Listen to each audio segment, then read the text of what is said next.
निहालपुर गांव में एक रघु नाम का किसान अपनी बेटी गंगा के साथ रहता था। रघु की धर्म पत्नी की मृत्यु गंगा के बचपन में ही हो गई थी।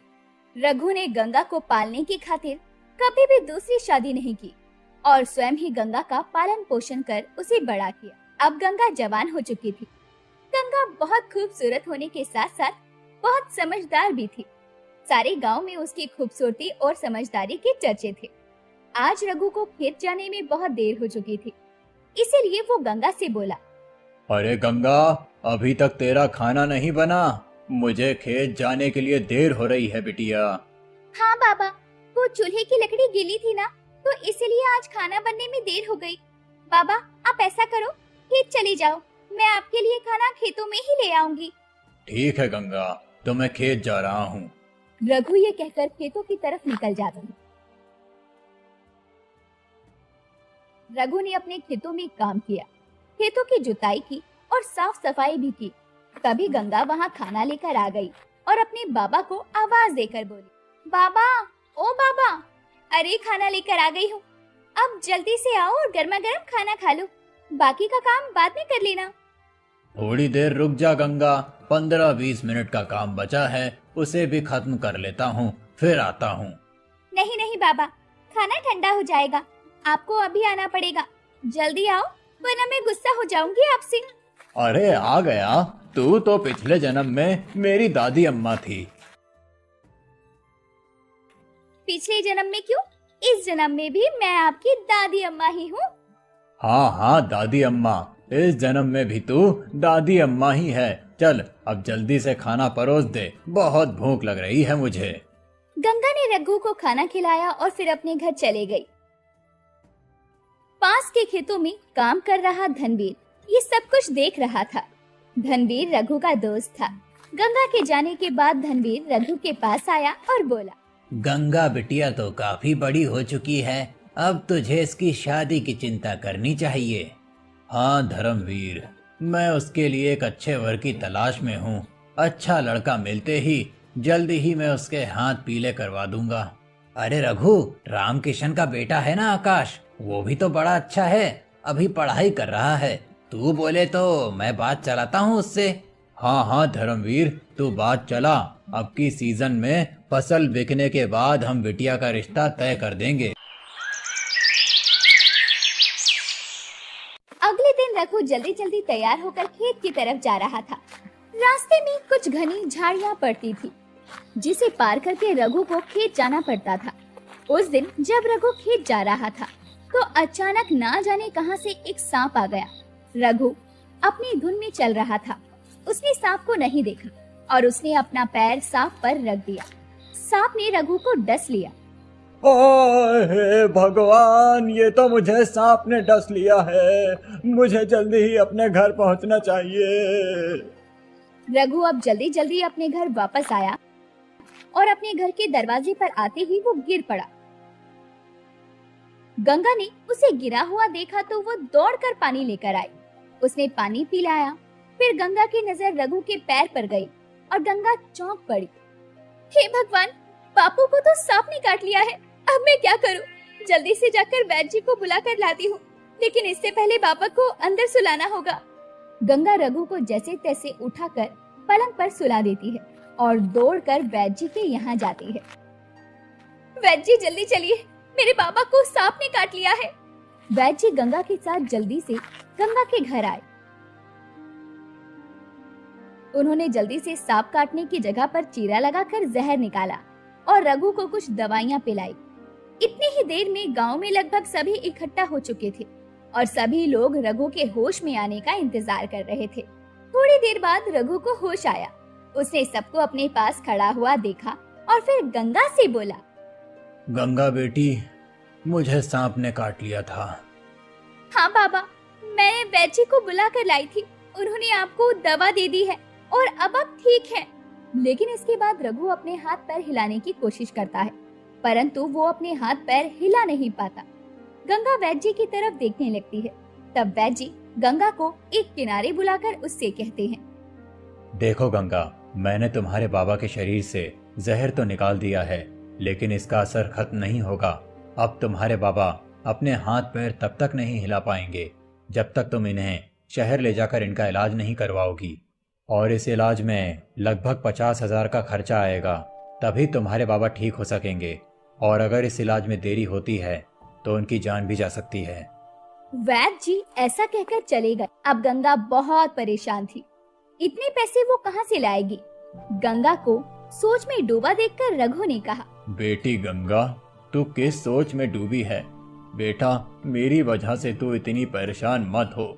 मैंने तो सोचा था बस किसी तरह से तेरी शादी करवा दूं ताकि तू अपने घर द्वार की हो जाए। मेरा क्या है, मेरा जीवन तो लगभग पूरा हो चुका है। भगवान की जब मर्जी हो मुझे बुला ले। नहीं बाबा, आप ऐसा मत कहो। आपको तो अभी बहुत जीना है। बाबा वैद्य जी ने कहा है कि कुछ पैसों का इंतजाम करके अगर मैं आपको शहर में दिखा दूंगी तो आप ठीक हो जाएंगे। हाँ बिटिया, लेकिन अब इतने पैसे कहाँ से आएंगे? आप चिंता क्यों करते हैं बाबा? भगवान बहुत बड़ा है, कहीं ना कहीं से पैसों का इंतजाम हो जाएगा।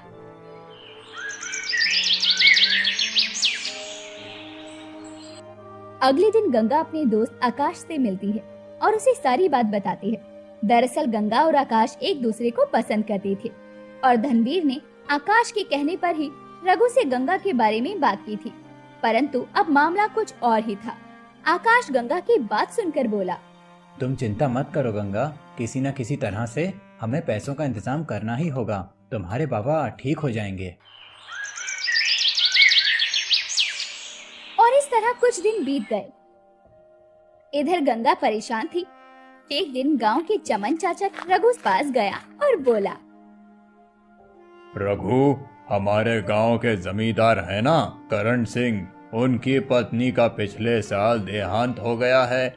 उन्हें तुम्हारी बेटी गंगा बहुत पसंद है। उन्होंने रिश्ता भेजा है, अगर कहो तो मैं बात करूं। वो तो ठीक है चमन भैया, लेकिन जमींदार जी की उम्र बहुत ज्यादा है।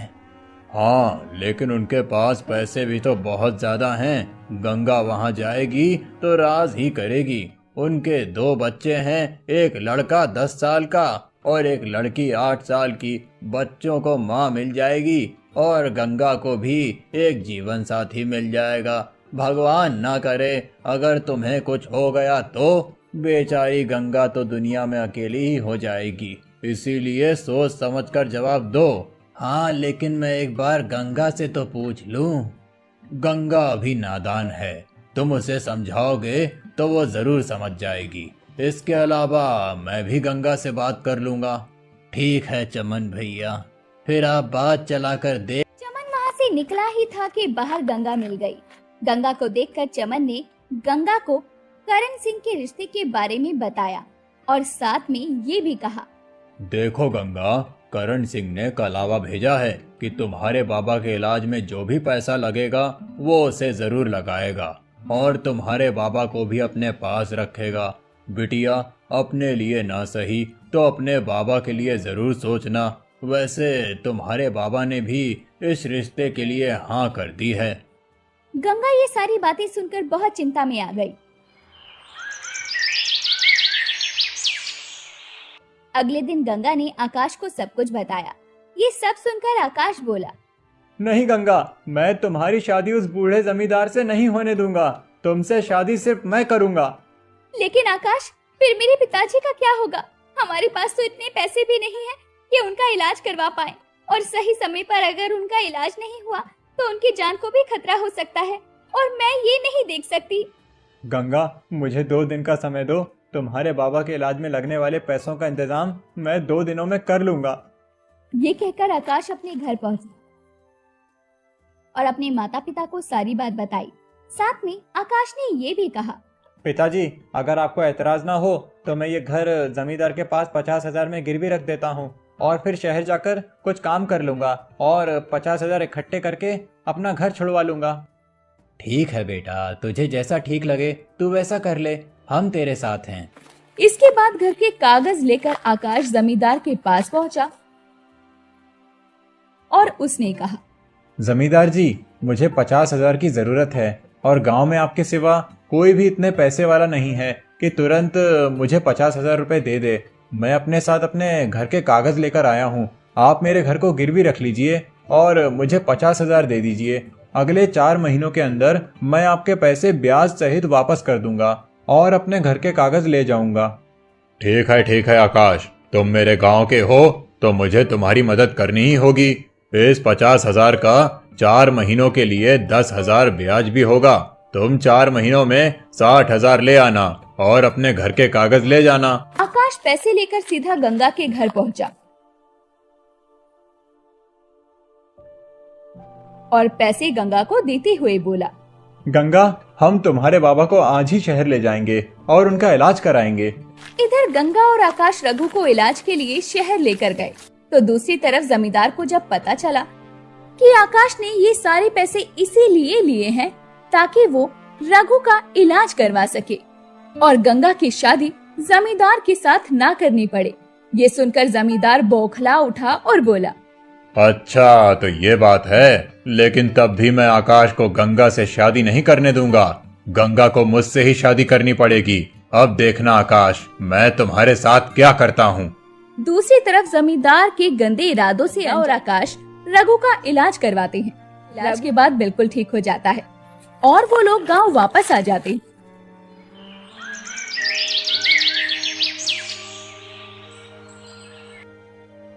इसके बाद आकाश गंगा से कहता है, गंगा, तुम्हारे बाबा ठीक हो चुके हैं। अब मुझे शहर जाना होगा। मैं शहर जाकर कुछ काम करके 60,000 इकट्ठा करूंगा और जमींदार को देकर अपना घर छुड़वा लूंगा और वापस आकर तुमसे शादी करूंगा। ये कहकर आकाश शहर चला जाता है और वहाँ पर एक वड़ा पाव की दुकान लगाकर पैसे कमाता है। देखते ही देखते 4 महीने बीत चुके थे। आकाश के पास 60,000 इकट्ठा हो गए थे। आकाश अपने गांव आया और सीधा जमींदार करण सिंह के पास पहुंचा। जमींदार करण सिंह को पैसे देकर बोला, जमींदार जी, मैंने आपके पैसे आपको ब्याज सहित लौटा दिए हैं। अब आप भी मेरे घर के कागज मुझे लौटा दीजिए। मुझे पता है तू ये सब इसलिए कर रहा है ताकि मेरी गंगा से शादी ना हो। चल जा यहाँ से। अब ना तो तुझे तेरे पैसे मिलेंगे और ना ही घर के कागज। जमींदार जी, आप ऐसा नहीं कर सकते। मैं चुप नहीं बैठूंगा। तुझसे जो बनता है कर ले और दोबारा यहाँ मत आना, समझा। आकाश गुस्से में वहाँ से चला गया। तब जमींदार ने अपने कुछ आदमियों को बुलाकर कहा, सुनो, इसके घर को आज रात को जाकर आग लगा दो। जमींदार के आदमियों ने आधी रात को आकाश के घर में आग लगा दी। जमींदार के आदमियों को ऐसा करते हुए गांव वालों ने देख लिया। अब गांव वालों को बहुत गुस्सा आया। तभी उनमें से एक गांव वाला बोला, जमींदार ने तो हद ही कर दी है। अब आज उसने आकाश के घर में आग लगवाई है, कल किसी और के घर में आग लगवाएगा। अब समय आ गया है उसे सबक सिखाने का। हाँ, हम सभी लोग मशाल लेकर उसके घर जाएंगे और उसके घर को आग लगा देंगे ताकि ये रोज रोज का किस्सा ही खत्म हो जाए। और फिर सभी गांव वाले हाथों में मशाल लेकर उसके घर के बाहर पहुंचे। जमींदार को उसके आदमी ने इन सब बातों की खबर दे दी। वो घबराकर बाहर आया और बोला, गांव वालों, रुक जाओ, मेरे घर को आग मत लगाओ। मैं तुम लोगों से वादा करता हूँ कि आज के बाद मैं किसी के साथ अन्याय नहीं करूँगा। मुझे माफ कर दो और मैं तुम सभी के जमीन के कागज भी लौटा दूंगा। ठीक है जमींदार, इस बार तो हम तुझे माफ करते हैं, लेकिन अगली बार तूने कोई ऐसी हरकत की तो हम तुझे जिंदा नहीं छोड़ेंगे। जमींदार ने गांव वालों के कागज के साथ साथ आकाश के घर के कागज भी लौटा दिए। अब सभी गांव वाले बहुत खुश हो गए। सभी ने मिलकर आकाश और गंगा की धूमधाम से शादी करवा दी।